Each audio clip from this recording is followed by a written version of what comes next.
ప్రజలకు కనీస మౌలిక సదుపాయాలు కల్పించేంత వరకు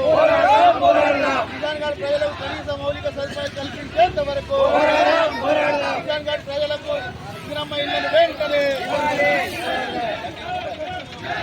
ప్రజలకు ఇందిరమ్మ ఇళ్లను వెంటనే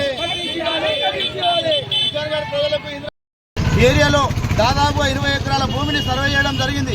యంగ్ ఇండియా ఇంటిగ్రేటెడ్ స్కూల్ కోసం ఏర్పాటు చేయడం జరిగింది.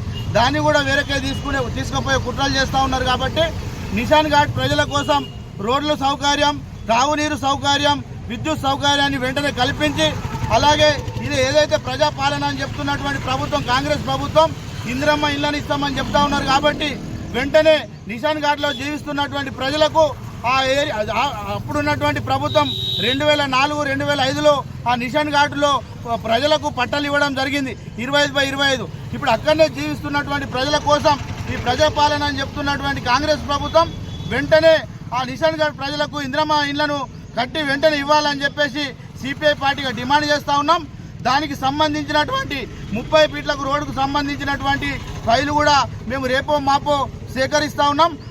ఆ ఫైలు కూడా కలెక్టర్ గారికి ఇచ్చి అక్కడ రోడ్డు వేసించేంత వరకు పోరాటాలు ఉద్రిక్తం చేస్తామని చెప్పేసి కనీస మౌలిక సదుపాయాలు కల్పించేంత వరకు నిషాన్ ఘాట్ ప్రజలందరూ ఏకతాటిపై ఉండి పెద్ద ఎత్తున ఆందోళన కార్యక్రమాలు చేపట్టడానికి సిద్ధంగా ఉన్నామని మేము జిల్లా పాలక వర్గానికి అలాగే జిల్లా కలెక్టర్ గారికి విజ్ఞప్తి చేస్తూ ఉన్నాం. విద్యుత్ సౌకర్యాన్ని వెంటనే కల్పించాలని చెప్పి డిమాండ్ చేస్తూ ఈరోజు ఆదిలాబాద్ జిల్లా కలెక్టర్ కార్యాలయం ముంగట ధర్నా చేపట్టడం జరుగుతుంది. ఇలా గత 8-9 సంవత్సరాల నుంచి నిషాన్ ఘాట్ ప్రజలు అక్కడ గుడిసెలు వేసుకొని జీవిస్తూ ఉన్నారు.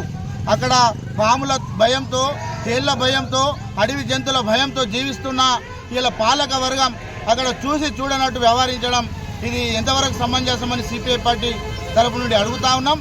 ఇవాళ గత ప్రభుత్వంలో నిషాన్ ఘాట్కు పోయే రోడ్లో ఒక బ్రిడ్జ్ నిర్మించడం జరిగింది.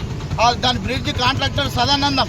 అది నిషాన్ ఇక్కడ ఏదైతే లాండసాంగి రోడ్డు ఉన్నదో ఆ రోడ్డు నుంచి ఇట్లా చంద్రపూర్ పోయే రోడ్డు 30 ఫీట్ల రోడ్డు